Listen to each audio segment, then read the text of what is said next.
ہمارے معاشرے میں یہ بات کتنی عجیب سی ہے کہ اگر کسی سے کہیں کہ یہ محمد صلی اللہ علیہ وسلم کی صحیح حدیث ہے، آپ اس کے خلاف کیوں کر رہے ہو، تو وہ نہیں مانتا۔ جب اس سے کہیں کہ یہ بزرگوں نے ایسے فرمایا، آپ خلاف کر رہے ہو، تو وہ فوراً اپنے آپ کو ٹھیک کر لیتا ہے۔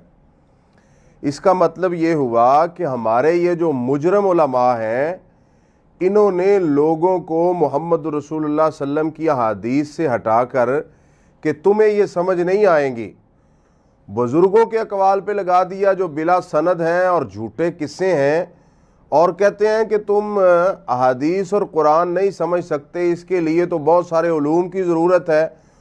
تو بندہ ایسے علماء سے پوچھے کہ تمہارے پاس کتنے علوم ہیں؟ تمہارے پاس تو ایک بھی نہیں ہے۔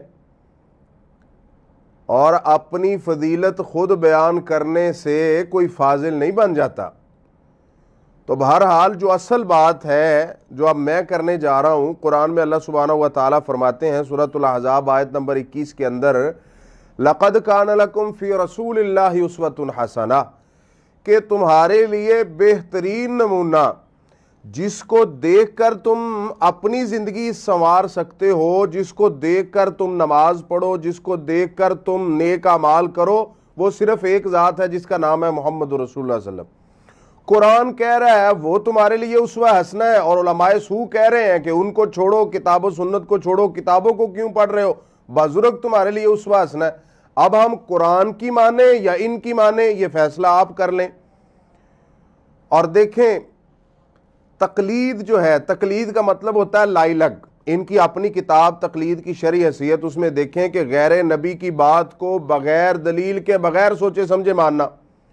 تو دنیا میں صرف محمد رسول اللہ صلی اللہ علیہ وسلم ہے جو معصوم عن الخطا ہے، باقی سب سے غلطی ہو سکتی، یعنی ایک وہی ذات ہے جن کی بات بغیر سوچے سمجھے مانی جا سکتی ہے، ایک وہی ذات ہے جن کے عمل کو دیکھ کر اپنا عمل بنایا جا سکتا ہے، باقی سب سے غلطی ہو سکتی ہے۔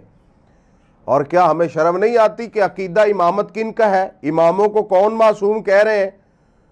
اور یہ بات یاد رکھیں، قرآن میں اللہ سبحانہ و تعالیٰ فرماتے ہیں تم نے بزرگوں کی رٹ لگا کر لوگوں کو قرآن و سنت سے دور کر دیا۔ سورۃ الاحزاب آیت نمبر 67 کے اندر اللہ سبحانہ و تعالیٰ فرماتے ہیں قیامت کے دن لوگ رب سے کہیں گے کہ یہ جو ہمارے بزرگ ہیں، ان کی ہم نے بات مانی، ان کی اتباع کی، تو انہوں نے ہمیں صراط مستقیم سے ہٹا دیا، اللہ اب ان کو دگنا عذاب دو کیونکہ یہ ہمارے بزرگوں نے ہمیں گمراہ کیا ہے۔ اور دوسرا، قرآن سورہ فصلت آیت نمبر 29 میں اللہ سبحانہ و تعالیٰ فرماتے ہیں کہ قیامت کے دن مجرم کہیں گے، جہنمی کہیں گے، اللہ یہ ہمارے بزرگ ہمیں دو، ہم ان کو اپنے پاؤں تلے روندیں۔ او قیامت تو دور کی بات ہے، دنیا میں لوگوں کو بڑا غصہ۔ ہمارا ایک شاگرد ہے، وہ کہتا ہے کہ مجھے بہت غصہ ہے ان کے اوپر، انہوں نے ساری عمر ہمیں کتاب و سنت سے دور رکھا اور جھوٹے قصے کہانیوں کے اوپر ہمیں لگائے رکھا۔ تو قیامت کے دن قرآن کہہ رہا ہے کہ لوگ کہیں گے کہ اللہ یہ ہمارے بزرگ ہمارے سپرد کرو جنہوں نے ہمیں گمراہ کیا اور صراط مستقیم سے دور کیا۔ اور یہ جس فقہ کی بات کر رہے ہیں، ابو حنیفہ رحمہ اللہ سے تو ایک کتاب بھی ثابت نہیں ہے جو انہوں نے لکھی ہو، سب ان کے اوپر بہتان لگائی جا رہے ہیں اور طرح طرح کی باتیں جو بغیر سند کے، بغیر دلیل کے ان کی طرف منسوب کر رہے ہیں۔ تو میرے بھائیوں، تقلید جو ہے یہ کتاب و سنت کے بالکل الٹ ہے، کیونکہ کتاب و سنت ایک دلیل کا نام ہے۔ قرآن میں اللہ سبحانہ و تعالیٰ فرماتے ہیں ہاتھو برہانکم ان کنتم صادقین، سچے ہو تو دلیل لاؤ۔ لیکن تقلید ان کی باتوں میں، ان کی کتابوں میں لکھا ہوا کہ وہ بغیر دلیل کے ہے۔ اس کا مطلب یہ ہوا کہ ہم جو بھی کام کریں گے وہ کتاب و سنت کے مطابق کریں گے، اور ہمارے لیے حجت بزرگ نہیں ہے، قرآن و سنت ہے، اللہ اور اس کے رسول کے طریقے ہیں۔ اور تم جس امامت کو لے کے پھر رہے ہو، تمہاری اصول کی کتابوں میں جو مجتہد کی شرائط لکھی ہوئی ہیں، غور کرو، پڑھو ان کو۔ اس میں مجتہد کی جو شرائط لکھی ہوئی ہیں کہ مجتہد وہ ہوتا ہے کہ قرآن کی جو 500 احکام کی آیات ہیں ان کا علم رکھتا ہو، اور اتنی احادیث اس کو با سند ہو۔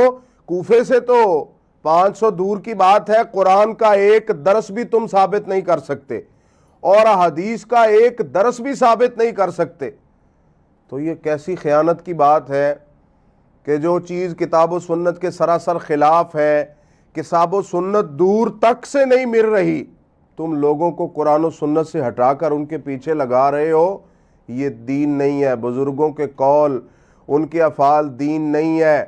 قرآن و سنت کے اندر محمد رسول اللہ صلی اللہ علیہ وسلم کی بات دین ہے، اور ہمارا اہل السنہ والجماعہ کا یہ منہج اور عقیدہ ہے کہ ہمارے لیے شریعت قرآن و سنت ہے، اور ہم محمد رسول اللہ، صحابہ کرام اور تابعین کے طریقے کو اپنے لیے دین سمجھتے ہیں، اور جیسے انہوں نے دین کو سمجھا ویسے ہم دین سمجھتے ہیں۔ اللہ تعالی ہمیں ایسے گمراہ لوگوں سے بچائے، اور اللہ ہمیں کتاب و سنت کو پڑھنے کی اور اس کو سمجھنے کی توفیق عطا فرمائے۔ آخر دعوانا الحمدللہ رب العالمین۔